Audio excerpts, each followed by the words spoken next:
Hey guys, it's me CriticalCubing, and in this video I'm going to show you some practice techniques which I use. And the best part about this practice techniques is that you don't need a timer always. As long as you just have a cube, you are good to go. So first up, just hand scramble the cube. Hand scrambling is very easy. Do random moves and then add in rotations to them so that all the edges and corners are scrambled up nicely. And you can also do is just throw the cube in the air and catch it so it will have a random orientation and start doing random moves. So first up is the cross practice, and what we do in this practice is that we take a note of the 4 cross pieces and try solving the cross blind. Now, as I have done this practice a lot of times, I am pretty good at it now, but at first you will not always get the cross. So what you can do when you are just starting is take a note of 2 cross pieces. So let's say I take a note of this green and this red, and then try solving them blind and see if you got the cross correct or not.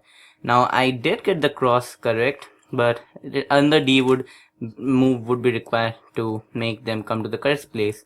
So that is how you will improve. Then you take a note of more 2 pieces and try solving them blind. Slowly as you practice, you will start getting the whole cross every time. So yeah, that is how you do the cross practice. Next is cross plus 1 practice, and this practice is similar to what we did previously, but instead of just taking a note of 4 cross pieces, we also take a note of on the corner and on the edge, which will make up our first F12 pair. So for example, I have this cross, right? And now I also take a note of a corner and edge. So let's say I do these two. So as I am solving the cross, I will be tracking where those two go. So now I know that the edge is there and the corner is there just because I was tracking them while I was doing the cross. And this should only be done after you are able to get the cross done every time. If you don't do the cross every time, then this won't be a lot useful. And if you cannot get the corner and edge, then what you can do is as you are solving the cross, you can hold on to that corner and that edge. So for example, I will take a note of let's say these two again.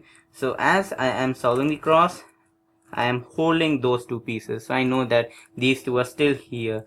Now when I will insert this red, I know that these 2 will be here, and then I know I have to solve the green, so I'll do it like this, and I know that those 2 pieces are still here, and then I can go in and solve them when I'm done with the cross. So this gives us better cross to F12 transition to F12 practice, and F12 practice is a very similar to what we have been doing till now. And so what you do is take a note of an F12 pair, for example this, and try solving it blind. So I have been doing this practice for a long time, and I can get the pair every time now. But at beginning, when you are starting off, you won't get the pair every time. So just keep on practicing and you will get the pair every time. So F12 practice is basically trying to see an F12 pair and solving it blind, and there will be 4 F12 pairs, so you can only take 4 looks to solve the whole of the F12. And once you start getting good with F12 practice, what you can do is take a note of 2 F12 pairs and try solving both of them blind. So what we are doing now is solving the whole F12 in 2 looks, therefore maximizing our look ahead. I solve these 2 pair, and I'm already tracking these 2, where these 2 are going. So as I already know how I can solve this, I am just tracking those 2, so I can solve both of them blind. And again we see this pair, and then I am tracking these 2 where they are going. And now I know that I'm inserting these 2 and those 2 pairs will be there, so I can just solve these 2 next. Another style of practice that you can do for improving your F12 is slow solving. And slow solving essentially is trying to solve your F12 slowly and without stopping even for once. And for this you can start with as slow as you want, doing one move one per second or even lower than that, but then start gradually increasing your speed.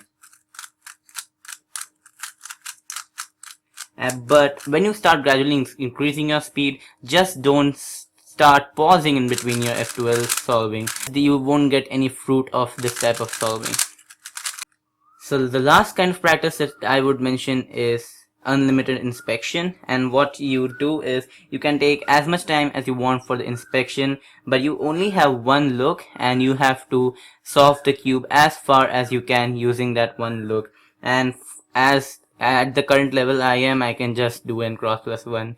So this is what I'm still practicing, unlimited inspection, and it is helping me a lot in improving my F12 to cross transition and also improving my overall look ahead. So those are all the practice that I would recommend and I use: cross practice, cross plus 1 practice, blind F12 solving, F12 plus 2 solving, blind, and unlimited inspection being the last. So that was all for my practice techniques video. I hope you enjoy this video. Give this video a like and also subscribe and like my Facebook page to stay updated, and I will see you in my next video, guys. Thank you for watching.